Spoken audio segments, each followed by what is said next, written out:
Hello, this is S.K. Williams, wishing everyone a happy Christmas, or a Merry Christmas, depending upon how you say it.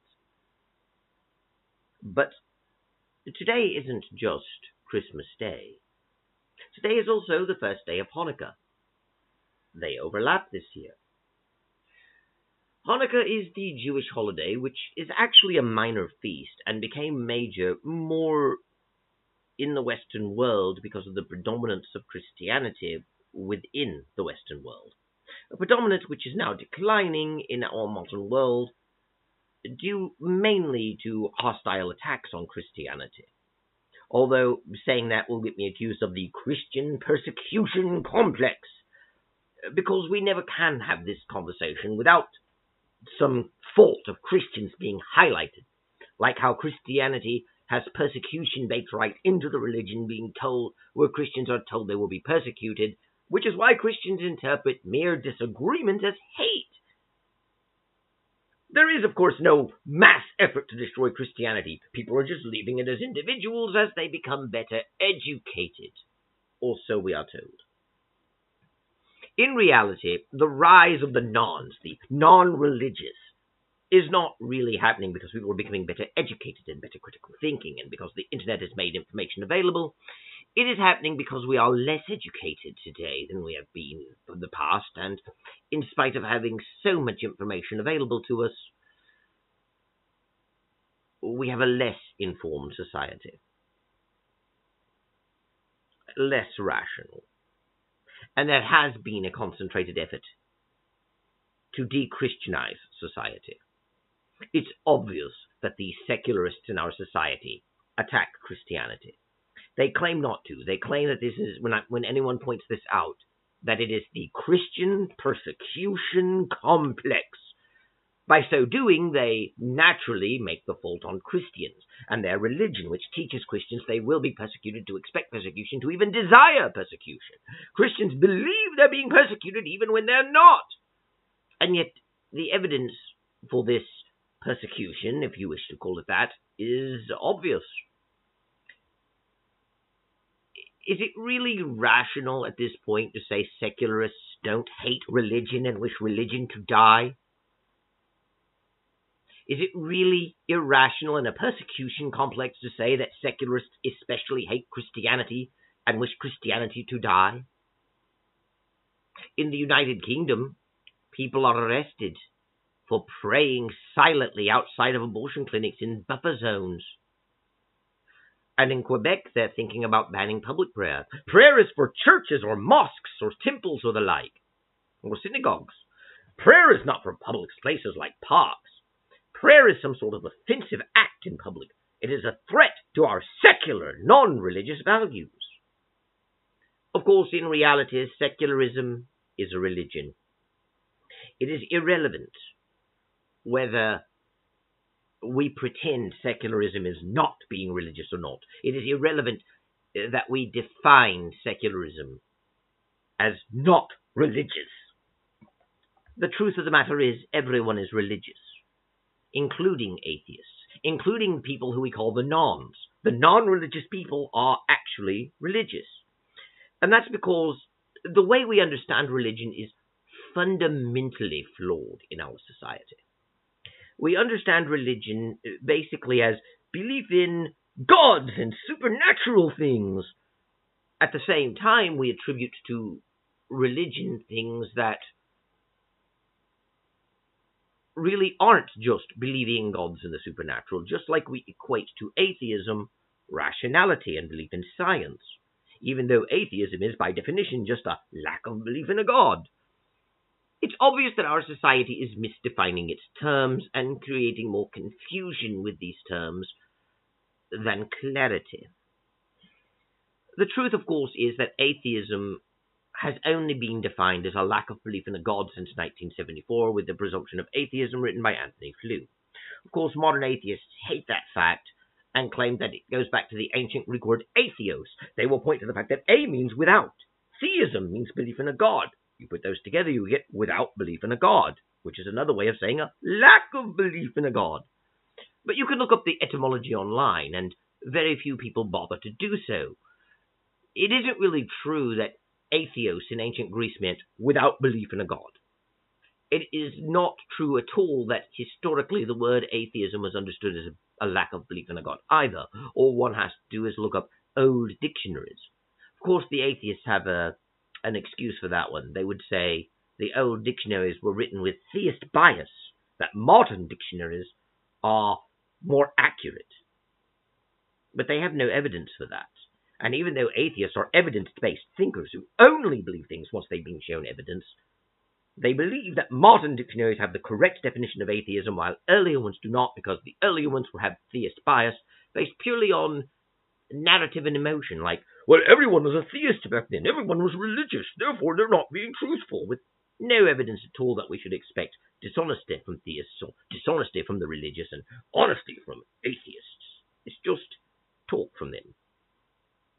And this may surprise you. But if you look up the etymology of the word atheism, it simply means a rejection or a negation of theism, not a lack of belief in a god. Indeed, the word atheism cannot mean lack of belief in a god, if you put it into this word construction, because their famous, routinely repeated, scripted reply that A means without, theism means belief in a god, put those together you get without belief in a god, which is usually phrased in the same insulting way because, let's face it, all atheist responses are prescripted nonsense. And by the way, when I say prescripted, I don't mean like a movie script where everyone's responses are measured out and we take turns with stage direction to know who it is. I mean more like boilerplate answers you get from telemarketers or from stores, where you don't necessarily know if every single question will be asked, but you have answers for questions that are routinely asked. And you don't know what order they'll come in, but you still have them. Of course, I shouldn't have to explain that as it's blindingly obvious, but atheists don't care about the blindingly obvious, they care about how they can twist it. But therein lies the point.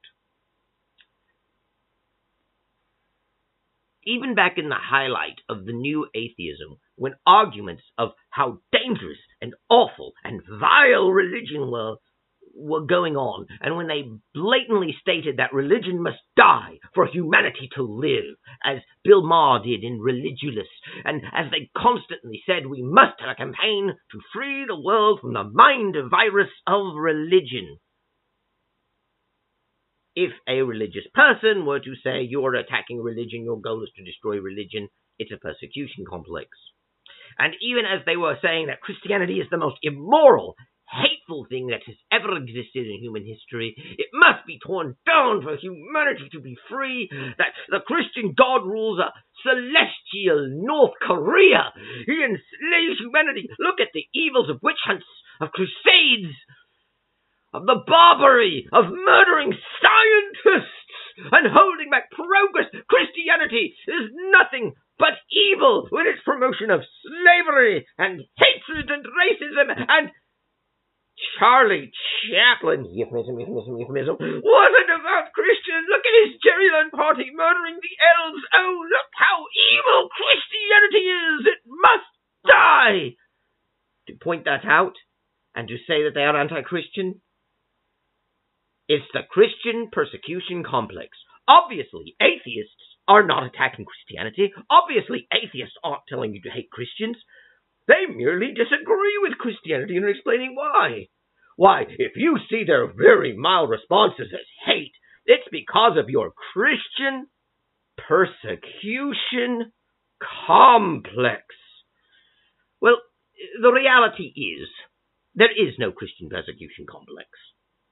There is a concentrated effort by secularists to abolish religion, and they are going in stages.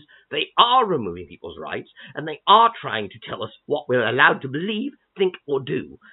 And as Noah Yuval Harari said, oh, secularism will allow us freedom. You can be whatever religion you want, believe in whatever silly fiction stories you want, go and participate in whatever ridiculous rituals led by people with funny hats you want. We'll let you have your religion, but in a secular society, secularism must come first. And if your religious values conflict with secular values, you must Lay your religious values aside and obey secularism. Secular, not religious, is the way we must go. You can have your religion so long as it's in your home and in your church. But you cannot have your religion in public. Public must be secular. Well, it is my contention this Christmas to say this. Secular is religious. There is no such thing as a non-religious person, and there is no such thing as a non-religious society. There are only societies that claim to not be religious. But as we see, secularism has values. Secularism has its own moral codes. Secularism has its own system of belief. Secularism has its own perspective on the world. We even have secular studies being taught by the ostentatiously brilliant Phil Zuckerman.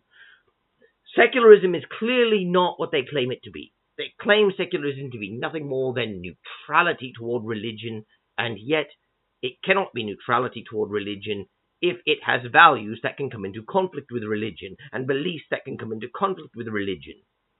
Indeed, even accepting that secularism is not religion and the opposite of religion, you can't have an entire course on secular studies to explain how secular people are and think and what secularism is and means and beliefs without it being something rather than just neutrality.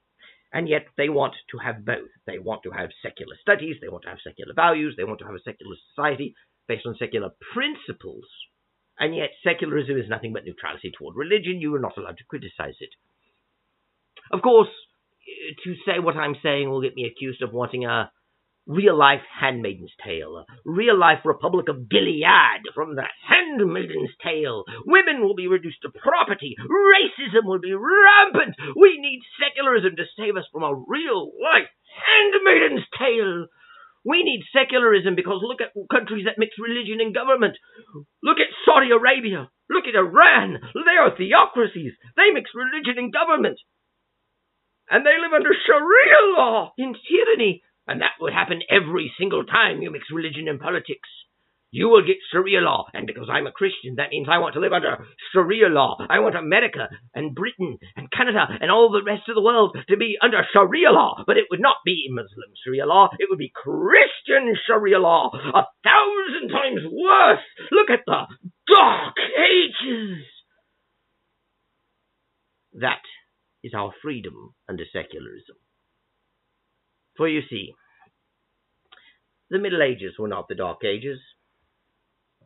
They had far more freedoms than we think.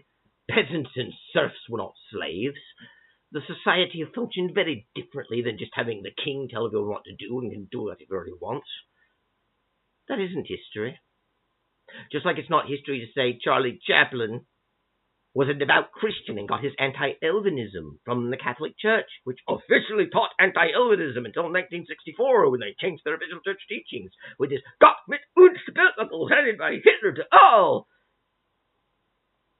Socialists wore nationalist uniforms and "My Lord is a fighter" quotes.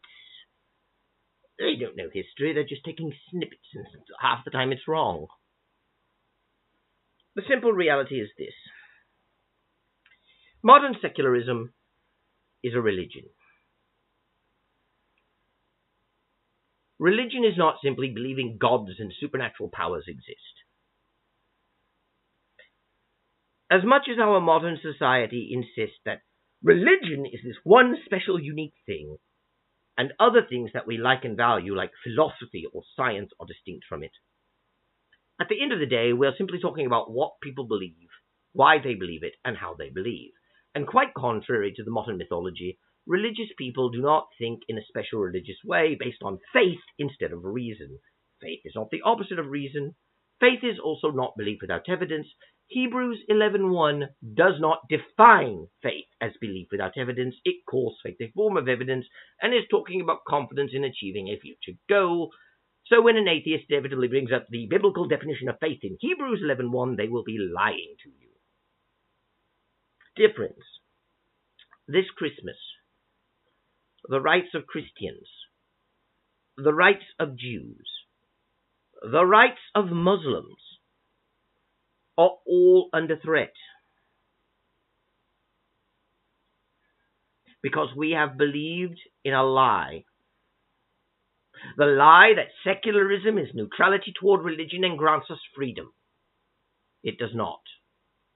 Secularism is not what America's founding fathers believed in. It was invented by George Jacob Holyoake in the 19th century, and George Jacob Holyoake was a communist. Not a Marxist, but a communist all the same. Marx did not invent communism, dear friends. But Holyoake was a socialist, and Holyoake joined with Marx and even took some of his ideas from Marx after Marx came along. Holyoake was a member of the Workers' International and sought to be on its council board. Most of the modern-day atheism today comes from the 19th century progressive movement, the progressive era. Most of it comes from their narratives and mythology of improvement of the world being some constancy to a higher form of perfection. If you want to see the direction that secularism would take, you only need to read the 19th century books like H.G. Wells and his Shape of Things to Come, which literally states that you should not ask people what they want, you should tell them what they want and make them believe it. Which is no different than Larry Fink today, saying that we must force behaviors. Oh, Larry Fink, of course, claims himself Jewish. And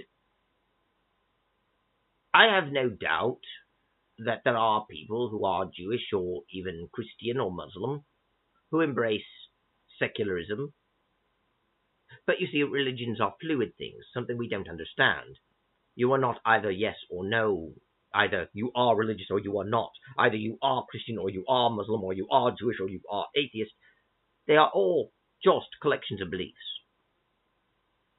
And dear friends, before the modern ideation of secularism, an ideology invented in the 19th century, before the modern revival of it during the New Atheism, funded by Rock That Is Black, funded by the Guard of the Van, funded by a man whose name sounds similar to Jack Ebstone, who had an island in the islands named after Mary, the Holy Virgin.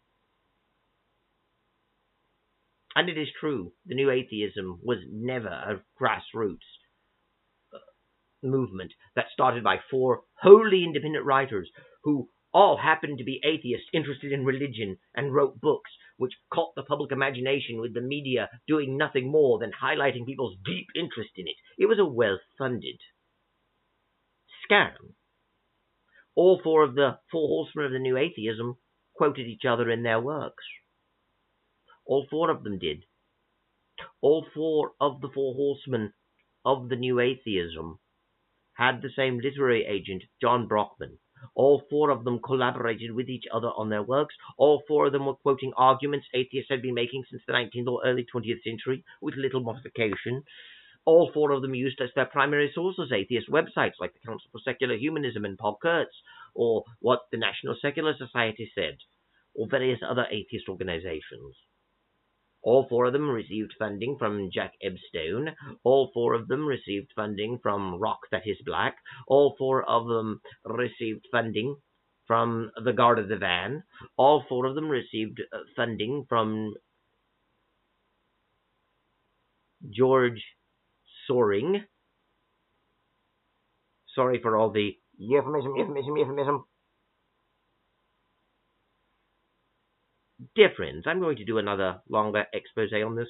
It may or may not appear on the tube of you. It is changing its algorithms in the wake of Daniel Trumpet's electoral victory, most unexpected, the return of the king, if you will. But this Christmas and this Hanukkah, I would like to ask Christians and Jews, as well as our Muslim cousins, for if all Christians are my brothers, then surely all Jews and all Christians are my cousins, for we worship the same God. And for that matter, to join in with our more distant relations, all Hindus, all Buddhists, all Shintos, to join together in a great cause. We need not compromise our faiths, but we must stand against secularism. For secularism, again, is not neutrality toward religion. It is hostile to all but its own religion. Secularism is not the opposite of religion. Secularism is a religion, and it is a religion being imposed upon us. A religion of falsity, a religion of fakery, and ultimately a religion of tyranny and oppression, an anti-human religion that decries fertility, that decries morality as it has been traditionally understood, and substituted, claiming to be a higher, superior morality while bringing us only poison. This is the end, dear friends, of any freedom if we allow secularism to continue to flourish. Secularism will take more and more of our rights and freedoms and make more and more demands, and demand to teach our children, demand to let our children sit and let drag queens read stories to them. And I don't care if they call me transphobic and hateful and compare me to some racist from the 1950s. A man in a woman's clothing is not the same as a race. The simple reality is, I don't hate people who are drag queens. But it is a performance, and it is a behavior, and it is wholly inappropriate for children.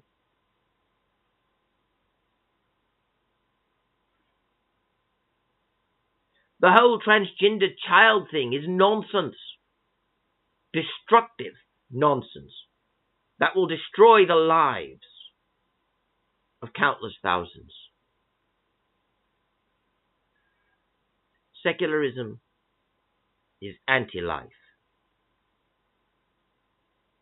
Secularism divides families far more so than Jesus ever did. Secularism is a poison to our system. So for this Christmas Day, I ask that we turn our attention to the great plague of secularism that infests our lands. Realize that you can apply its own tricks to itself. Secularists love to talk about deconstruction. We need to deconstruct religion, deconstruct our religious beliefs. But you can't deconstruct secularism. It's just neutrality toward religion and teaches nothing. Even as they talk about secular values and secular principles, they will tell us secularism is nothing but neutrality toward religion. There's nothing there to deconstruct. What about those values you told me about? What about those principles? What about secular morality? We can't deconstruct any of that because it's just neutrality toward religion. How come secularism is just an empty box neutrality toward religion with nothing to criticize, while at the same time telling me what I'm allowed to think, what I'm allowed to believe, and what morals I'm allowed to have, what principles I'm allowed to have? How can secularism have principles and values and be nothing? Let us deconstruct the claim that secularism is just an empty box, a mere neutrality toward religion. Let us deconstruct defining atheism as a mere lack of belief in a God. Let us deconstruct the claim that Bertrand Russell's teapots was about saying the burden of proof only lies with theists because they make a claim. He clearly wasn't saying that. He was calling belief in God ridiculous, just as ridiculous as the teapots. He was not saying that if someone claims something, they're the ones with the burden of proof. It doesn't matter that modern atheists lie about that. Let us question whether modern-day atheism really is just a lack of belief in a God, and that atheists make no claims and have no burden of proof. Let us question that, dear friends.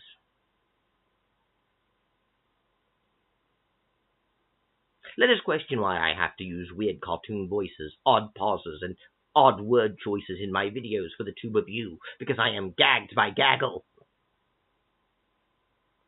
Let us question these things, dear friends.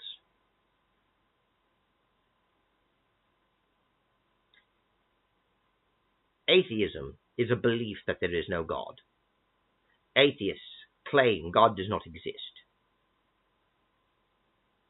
Atheists have the burden of proof to show God does not exist. Theists have already shown evidence that God does exist. Atheists keep saying no evidence has ever been shown, but they have. That idiot, Matt Dillahunty, a delusional man who is now having sex with another man who chopped his penis off and he calls a woman. That idiot says stupid things like, you wouldn't need arguments for the existence of God if you had evidence. You would just show us the evidence. Well, here's the thing, moron. The evidence that God exists is explained in the arguments. In philosophy, all arguments are explanations of evidence. Oh, of course, all the arguments for the existence of God have been debunked. Atheists in their brilliance, even without reading other atheist websites, realize the logical fallacies of them. No, they don't. If atheists actually understood the arguments for the existence of God, you would actually understand through two things. The first is, even accepting that what the atheist says is the actual argument, 90% of the time their way of debunking the argument is simply to offer an alternative. For example, we look at the first cause argument, they debunk it by bringing up the multiverse. Maybe we don't live in a single universe, maybe there's a multiverse with many universes in it. Maybe our universe just came about because of the collision of two other universes. We don't need God to explain the existence of the universe if we live in a multiverse with multiple universes. Dear friends,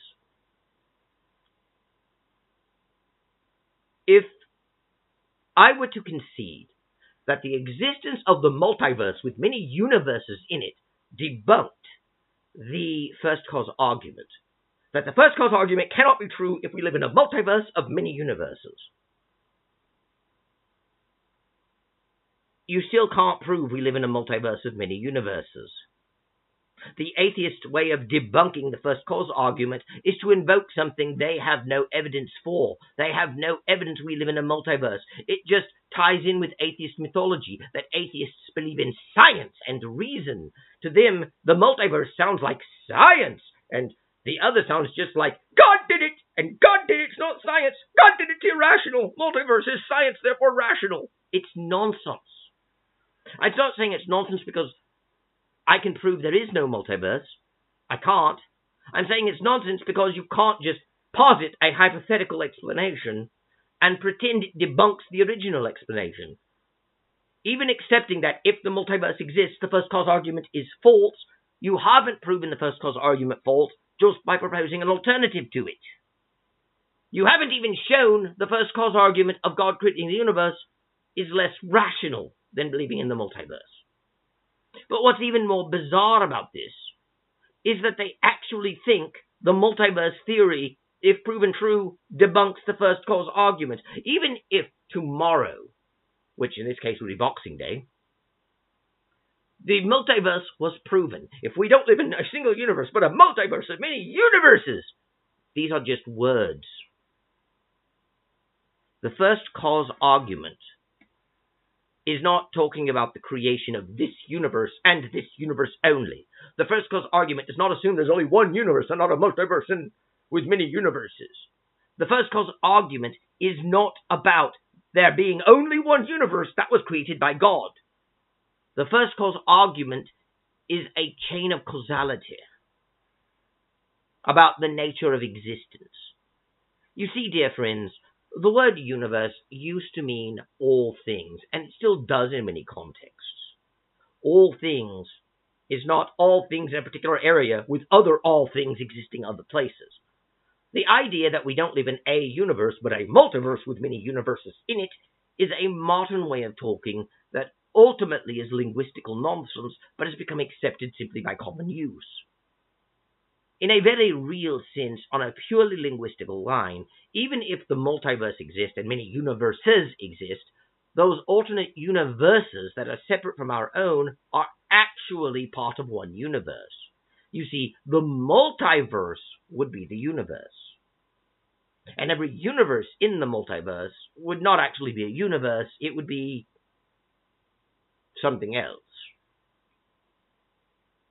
And that's important to understand for the first cause argument, because when the first cause argument talks about the universe, it is not talking about our universe and our universe alone, so that if a multiverse exists,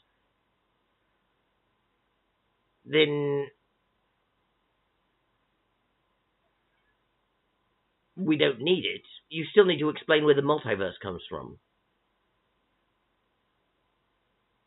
And the first cause argument is still in effect. Just saying we don't live in a universe, but a multiverse with many universes, doesn't tell us where the multiverse comes from. That's the problem with atheist debunkings of arguments. Or simply trying to counter the argument from design by using the puddle analogy and saying, water, if it was alive, might think the hole was shaped to fit it, but it was really shaped to fit the hole. Great. You've just debunked the argument from design. Life evolved in its environment, not the environment set for the world. Great. That's not the argument from design, though. The argument from design is not simply, wow, human life. And of course it's human life because religious people think man is all that matters, according to the atheists. The argument isn't, this world is perfect for life, therefore God must have created it for us. It's not that simple. It's talking about the principles of the universe and how perfectly balanced everything is. When you hear people making the argument from design talking about the variance of particles and the freezing point of water, they are not simply talking about life on Earth.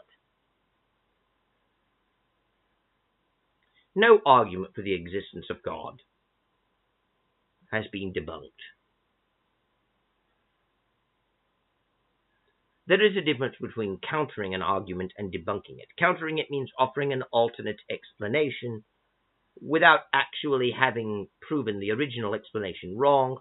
Debunking would mean you would have to prove the original explanation wrong.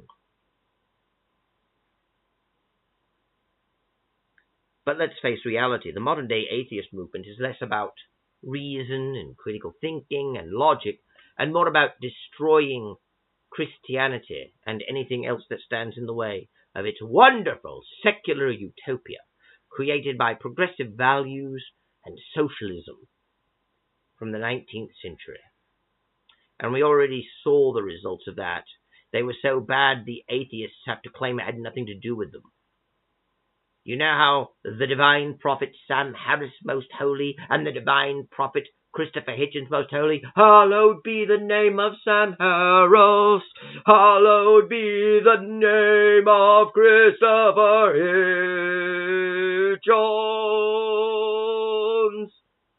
Do you know how they proclaimed that communism had nothing to do with atheism? How Richard Dawkins, another divine prophet, most holy, though now beginning to be more of an apostate himself.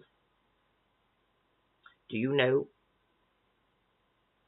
how they kept saying that communism, that the communists did not kill in the name of atheism, they killed in the name of communism, that communism has nothing to do with atheism, that communism is actually a religion, that the divine prophet Sam Harris, most holy, even said Stalin was a cult leader, formed a cult of personality around himself. They were not real atheists. They were religious, not like Sam Harris.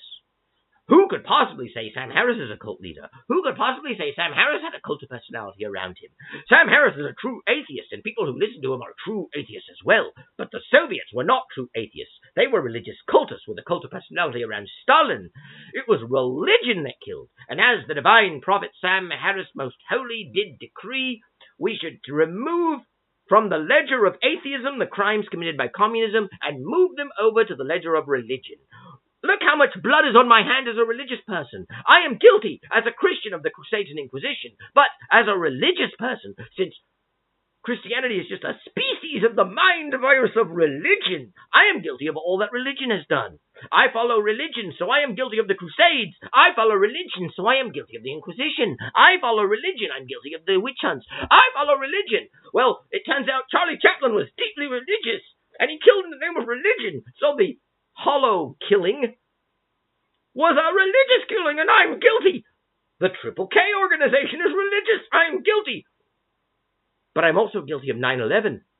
It was done by a different religion, but so what? That's just a mutation of the mind virus. It's religion. I'm religious. I'm guilty.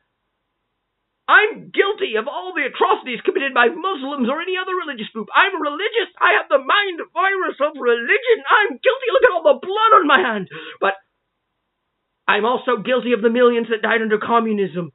For communism is religion. Communism is the mind virus of religion. And I, a religious person, have so much blood on my hand. But atheists, their hands are clean. Everyone knows that's a joke. These atheists who have nothing in common with each other but their lack of belief in a God run 501c3 tax-exempt organizations in the United States and similar tax-exempt organizations in other countries that exist only to spread hate. And every time I bring this one up, I get told, "Oh, well, they're not an anti-Christian hate group. No. They just exist to protect rights and First Amendment." The Freedom from Religion Foundation is an anti-Christian hate group. It is not hard to prove that fact. Just go to their website. As much as the lying, sociopathic atheists say that the Freedom from Religion Foundation is not an anti-Christian hate group, that I, as a religious believer, just see it that way because of my Christian persecution complex, that the Freedom from Religion Foundation only exists to protect the Constitution and the principles of the First Amendment and to protect everyone's rights and freedoms, all one has to do is read their website. This is the organization that proudly puts up billboards at Christmas saying Jesus was a myth. God doesn't exist, he's a myth, he's a fairy tale. The real reason for the season is something else. Winter solstice. This holiday season, let reason prevail. This winter solstice, let reason prevail. Let's bring back the winter solstice, the real reason for the season. Christians stole the holiday. Christians are awful. Go to their store. They sell non-tracts. What's a non-tract? Well, a non-tract, much like atheism being a lack of belief in a God, is a lie. A non-tract is a tract, but it is a tract that pushes atheism. They sell non-tracts about why the Ten Commandments are evil. They sell non-tracts about why women should leave Christianity because it's so oppressive. They sell non-tracts about God being cruel. Non-tracts about Jesus not existing. They sell Bible warning stickers telling you how awful the Bible is so you can stick those in Bibles, especially Gideon Bibles in hotels. Warning stickers because the literal belief in the Bible makes you an awful person. They write articles about how awful and terrible Christianity is and they're free thought heroes. No, the Freedom from Religion Foundation is not a group that's only interested in everyone's freedom and separating church and state in the First Amendment. They're interested in tearing down Christianity. And ironically, this was admitted by the American atheists because the Freedom from Religion Foundation sued them to get money out of their quest. Because atheists, who always love each other and act in compassion and empathy, want the money. Because atheism is big business. But they've lost a lot of investors lately. It's not the heyday of the new atheism anymore, but it doesn't have to be because the people funding the new atheism also fund the woke. They also fund all these ridiculous DEI nonsense. Many of them are themselves atheists. Some are not, like Larry Fink, who claims to be Jewish. But they all have that ridiculous progressivist idea that they must force upon us all. And that is the danger we face at Christmas. For we are losing our rights and we are losing our freedom, and we do not have freedom to say the words we choose to say. And if I use the normal way of saying that, with two words, one beginning with F, the other beginning with S, my channel gets stricken now. Dear friends, how much longer will we put up with this? Is it not intolerable? This may not be a holiday address. That is normal, but this has not been a normal year, has it, dear friends?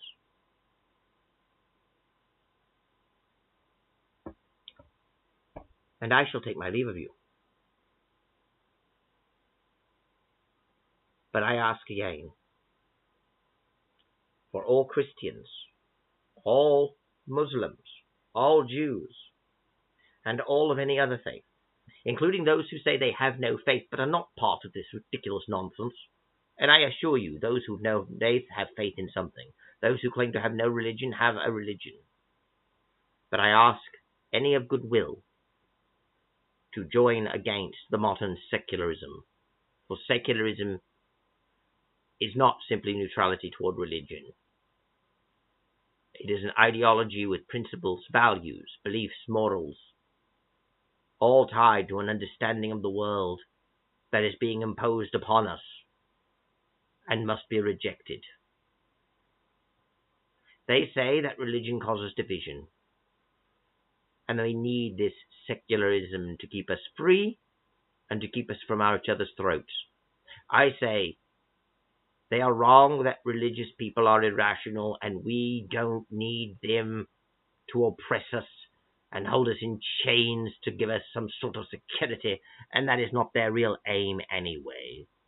And I say we prove them wrong by standing against the tyranny to which they impose upon us. I shall take my leave of you now. I hope by tonight to have 2 or 3 more videos done. My computer crashed, so I may have to release them on Boxing Day, but if I do, keep in mind they will say Christmas Day, but I think people will understand. My computer crashed and I lost much data. I'm recording this now at 9:43 a.m. At 11 I will be going out to dinner with family. I bid thee all a happy Christmas. Thank you. God bless, and goodbye.